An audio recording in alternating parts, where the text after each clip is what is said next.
Bonjour et bon sabbat, chers frères et sœurs. Vous êtes d'accord avec moi pour remercier la chorale là, de nous avoir amenés dans cette très belle louange par ce chant. Ça m'a presque donné envie de sautiller de joie. Mais voilà, c'est tellement bien et réconfortant que très bientôt, notre Sauveur bien-aimé arrivera. Voilà. J'espère que vous allez tous ce matin, vous allez bien? Ça va? En discutant avec Arsène ce matin du bienfait d'être à l'église le sabbat matin. Arsène me disait, voilà, ça change des bruits de la semaine. T'es d'accord, hein? Il y a des frères et sœurs qui vivent dans des endroits où c'est très difficile de supporter le bruit dans la semaine. Et quand ils arrivent à l'église, ils me disent, pasteur, c'est vraiment un sanctuaire. Ils passent là toute la journée à l'église. Et j'espère qu'aujourd'hui, eh bien, voilà, nous allons passer, vous passez un agréable moment en compagnie de notre Seigneur, et j'espère que ça va continuer pendant ce temps que nous rendons au Seigneur ce temps d'adoration. Donc, merci à la chorale, merci pour les chants, merci pour l'histoire. Voilà, nous avons tous apprécié aussi l'histoire de Fanny. Et à présent, j'espère que nous allons tous aussi apprécier ce moment où le Seigneur va s'adresser. Vous savez, pour moi, ça fait... Il y a des pasteurs qui ont prêché plus d'années que moi, mais ça fait 20 ans, une vingtaine d'années que je prêche. Et à chaque fois quand je me tiens devant l'église, voilà, c'est comme si c'était toujours la première fois que je prêche. Voilà. Et je pense que ce n'est pas vous qui causez cette sensation, mais c'est plutôt la parole du Seigneur. Quand on la lit, quand on la partage, eh bien, l'esprit émeut le cœur et je prie que le Seigneur fasse de même dans votre cœur. Voilà, ce matin, je vais donc parler du mariage. J'ai réfléchi et finalement, voilà, j'ai décidé de parler du mariage. Et vous avez déjà eu une idée, ce pressentiment lorsque Arsène nous a fait la lecture. Ah, c'est un texte du mariage. Certainement, le pasteur va parler du mariage. Je vais parler du mariage. Qu'est-ce que le pasteur va encore dire sur le mariage? Que l'Église ne connaît pas. J'aime bien étonner l'Église. Et je ne sais pas, mais certainement pour la plupart, je vais apporter une réponse à la question « Pourquoi se marie-t-on » Je vais apporter une réponse que nous n'avons pas l'habitude d'entendre. En tous les cas, pour moi, c'était une compréhension biblique toute récente.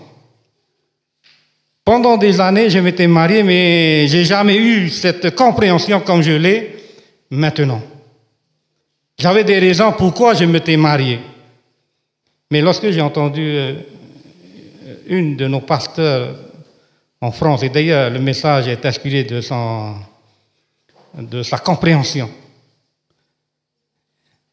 eh bien, j'ai été béni par cette compréhension. Et ce matin, j'ai voulu partager cette compréhension du mariage avec l'Église. Ça va pas être très long.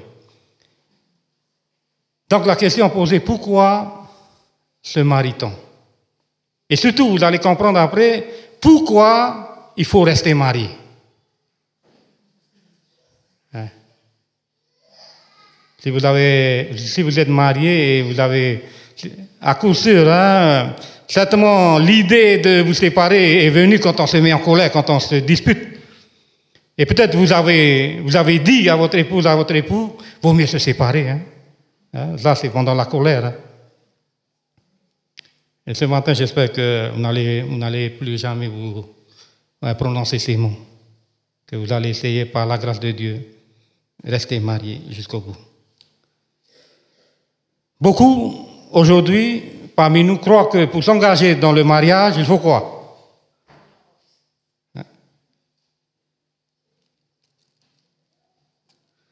Nous croyons que l'amour et l'amour seul entre un homme et une femme suffisent. Mais sachez que auparavant, ça n'a pas toujours été le cas. jusqu'au XVIIe, XVIIIe, XIXe siècle, le mariage se fondait sur la raison. On se mariait auparavant par raison. Mais aujourd'hui, on se marie par amour. Je t'aime, tu m'aimes, marions-nous. C'est pas ça? Hein? Nos cœurs font boum boum, marions-nous. Hein? Voilà comment nos choix sont fondés aujourd'hui pour se marier. Mais malheureusement, on réalise qu'aujourd'hui que l'amour seul ne suffit pas. Même, sinon des milliers de couples qui se sont mariés avec amour se sont séparés aussi. Et donc, à quoi bon se marier alors si le mariage n'est pas une affaire de sentiments, si le mariage n'est pas un conte de fées? À quoi ça sert de se marier?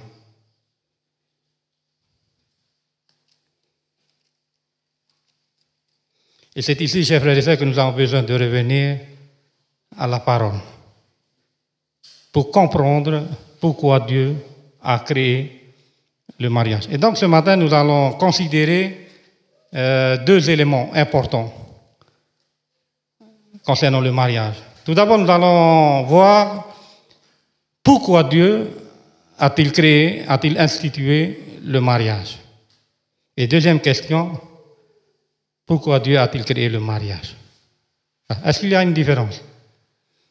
Le premier pourquoi, c'est quelle était la raison. Deuxième question, pourquoi? Pour quelle finalité? Quelles étaient les intentions de Dieu pour le mariage? Voilà. Est-ce que vous êtes déjà posé cette question avant de vous marier? Vous êtes posé la question, pourquoi te maries-tu? T'es-tu marié? Ou bien vous êtes-vous marié? Moi-même, je n'ai pas posé cette question. J'ai aimé cette fille, voilà. On se marie. Et c'est maintenant, après des années, que je comprends pourquoi il faut, avec quelle intention avec quelle compréhension biblique il faut avoir pour pouvoir se marier. Mais c'est jamais trop tard. Et donc, si je vous pose à chacun, pourquoi vous êtes-vous marié? Ou bien, vous qui n'êtes pas encore marié, pourquoi vous contemplez le mariage? Pourquoi vous voulez vous marier plus tard? Pourquoi se marie-t-on? Alors, est-ce qu'il y a des courageux qui veulent partager le...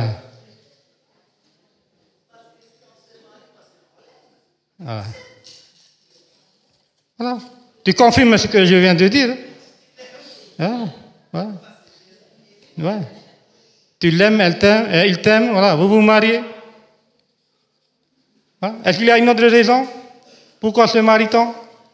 Vous vous êtes posé la question? Non?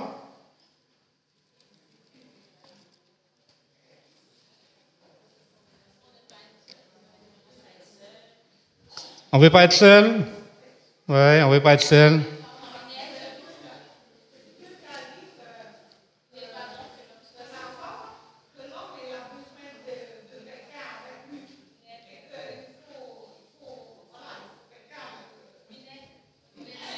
Ok. Parce qu'il n'est pas bon, hein, comme dit la Bible, pour l'homme de rester seul. Voilà. Vous êtes d'accord? Voilà. À la question posée, pourquoi se marie-t-on? Voilà. Habituellement, c'est la réponse donnée. Parce qu'il n'est pas bon que l'homme soit seul. Voilà. Est-ce que c'était pour cette raison seule que Dieu a institué le mariage? Et c'est là que je vais vous étonner ce matin. Voilà. Sachez que ce n'est pas la grande raison. Bien sûr, c'était une des raisons, mais pas la grande raison. Je vais vous expliquer ça. Et donc, si on doit revenir dans la Bible et se demander pourquoi Dieu a-t-il créé le mariage, parce que certainement Dieu avait une intention, avait une raison. Et quelle est donc cette raison? Pourquoi Dieu a-t-il demandé à la femme, à l'homme et à la femme, de se marier, de quitter le père et de fonder une famille? Est-ce que c'était juste pour l'homme, pour que l'homme ne se sente plus tout seul? Où est-ce que le mariage a été créé? Quel était le cadre du mariage, du premier mariage? Dans le jardin d'Éden. C'est un cadre quoi? L'Éden. C'est quoi l'Éden? C'est le paradis. Donc le cadre du mariage, c'était le paradis. Mais maintenant, là où on ne fait pas trop attention, c'est le contexte. Quel était le contexte du mariage dans le paradis?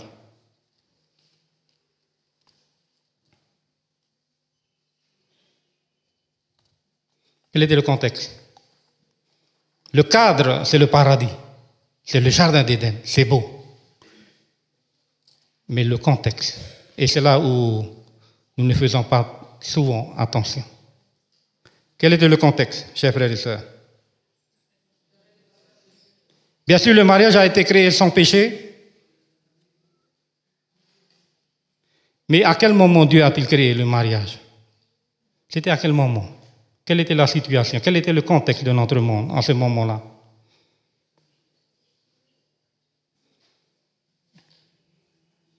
Est-ce que le conflit cosmique a déjà explosé dans le ciel? Le mal a-t-il déjà explosé dans le ciel? Tout à fait, chers frères et sœurs. Lorsque Dieu a créé le monde et le mariage, le mal a déjà explosé dans le ciel. Le conflit cosmique a commencé. Et maintenant, Dieu va instituer le mariage dans ce contexte de conflit, de tension, de guerre, de conflit cosmique. Bien sûr, le cadre était magnifique, le paradis, mais c'était en temps de tension. Et pourquoi Dieu va instituer le mariage dans ce contexte de conflit cosmique, alors qu'il y a déjà eu guerre? Pourquoi vouloir quand même instituer le mariage, créer le mariage? À votre avis? Pour que l'homme ne soit pas tout seul dans ce conflit cosmique? Ce n'est pas une façon de porter l'attention sur l'homme, hein, et ses besoins, ses malheurs, pauvre homme, Adam. Alors que, chers frères et sœurs, que l'enjeu est plus grand que les malheurs, que l'ennui d'Adam. Qu'est-ce qui s'est passé dans le ciel? Qu'est-ce qui a provoqué cette guerre? Qu'est-ce qui a été mis en doute dans ce conflit cosmique? Qu'est-ce qui a été attaqué? Qui est attaqué dans ce conflit cosmique? Dieu. Dieu est quoi? Son image, son caractère a pris un coup dans ce conflit. Satan a sali l'image de Dieu dans ce conflit cosmique. Et donc, quand nous lisons la Bible dans Genèse chapitre 1, verset 26, lorsque Dieu dit « Faisons l'homme à notre image et à notre ressemblance », qu'est-ce que Dieu est en train de faire ici? Parce que son image a été salie. Hein? Et donc là, chers frères et sœurs, Dieu va faire quelque chose. À travers l'homme et la femme, Dieu voudrait révéler à qui? À nous ou au cosmos? Surtout au cosmos, au monde de l'univers, aux anges qui ont douté du caractère de Dieu. Qui Dieu il est vraiment. Et donc Dieu va choisir l'homme et la femme pour révéler à tout cet univers qui il est vraiment. Et donc vous comprenez maintenant que le mariage n'est pas seulement une affaire de sentiment, ou bien de combler le vide d'Adam, mais surtout pour que Adam et Ève puissent révéler au monde entier, à l'univers tout entier, qui Dieu est vraiment. Quelle est l'image de Dieu? Vous comprenez maintenant quand vous lisez, et Dieu dit, faisons l'homme à notre image, à notre ressemblance. Dans ce contexte cosmique, ça prend un tout autre sens, n'est-ce pas? Dieu veut restaurer son image, montrer à l'univers qui il est vraiment. Et qui Dieu est. Quelle est la plus grande révélation de la Bible sur Dieu? Dieu est quoi? Dieu est amour. Dieu est amour. C'est quel amour ici? C'est l'amour sentiment? Pas du tout, hein? Pas du tout. Si vous voulez avoir une description de l'amour ici, c'est l'amour agapé. Ce n'est pas l'amour éros, ni l'amour filial, mais l'amour agapé. Lisez 1 Corinthiens chapitre 13, où nous avons une très belle description de ce qu'est l'amour. C'est quoi l'amour, dit l'apôtre Paul? L'amour, voilà. Il y a toute une liste de qualificatifs. L'amour est passion, l'amour supporte tout. Et c'est ce que Dieu est.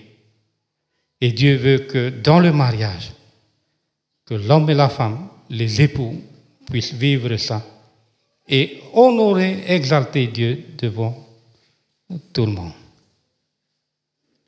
Donc, et nous voyons ici la deuxième étape du mariage, la finalité, c'est que, tout d'abord, la première étape, c'est que le couple, que le mariage puisse révéler qui Dieu est.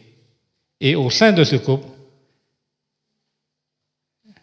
la finalité du mariage, c'est que l'amour de Dieu soit vécu tangiblement, pratiquement. Vous savez, maintenant, l'évangile, là, ce n'est pas seulement sauvé en Jésus-Christ et puis on attend le retour de Jésus. Ça, c'est un aspect du salut. Jésus est venu, bien sûr, sauver les pécheurs tels que nous sommes. Gloire à Dieu. Mais le deuxième aspect du salut, c'est la justification de Dieu devant tout l'univers. Jésus est venu pour révéler qui Dieu est vraiment. N'oublions jamais, chers frères et sœurs, ce deuxième aspect. Si nous sommes là, c'est pour glorifier Dieu, pour justifier, pour dire à l'univers que Dieu est réellement amour.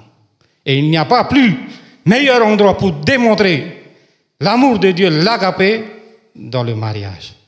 Vous êtes d'accord? C'est pas facile, hein? Avec deux caractères différents.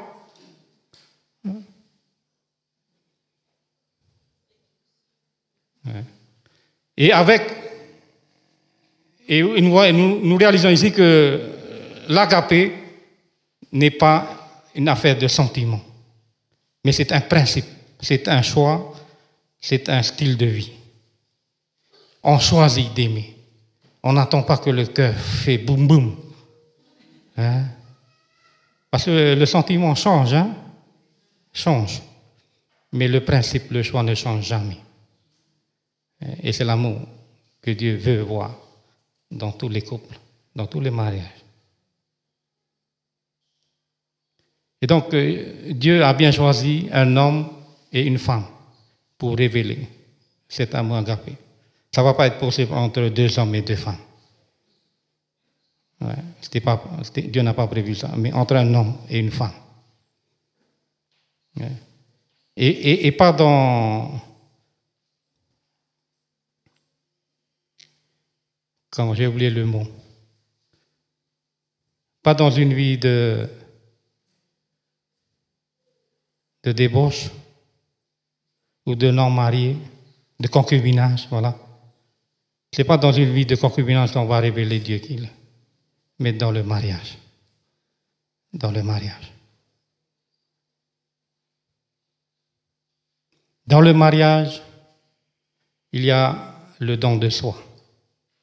Il y a l'abnégation, il y a le sacrifice. Tout. Ah, si je dois vous raconter ma vie aussi, hein, en tant que pasteur, ma épouse, Ouais, j'étais pasteur et puis voilà, j'ai tourné. Quand j'étais en colère, voilà, c'était au début. En colère, j'ai tourné un coup de pied sur la roue. Heureusement, c'était dans la roue de la voiture. Ouais. Non, ça arrive aussi au pasteur, mais voilà, le pasteur, il apprend aussi. Ouais, j'étais tellement fâché.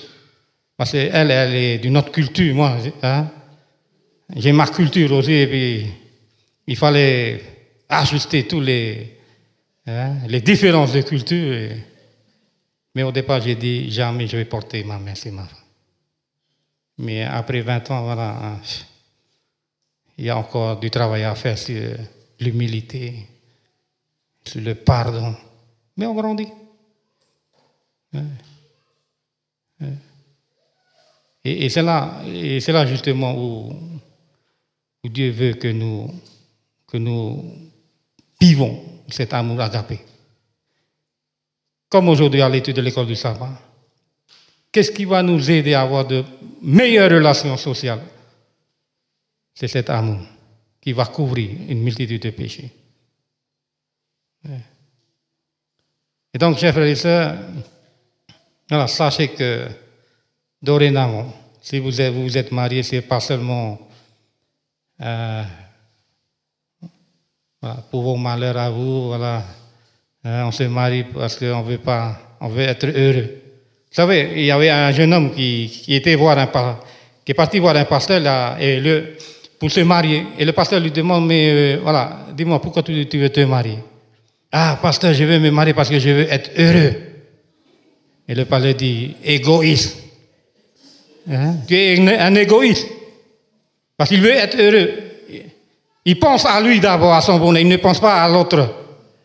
Hein? C'est égoïste.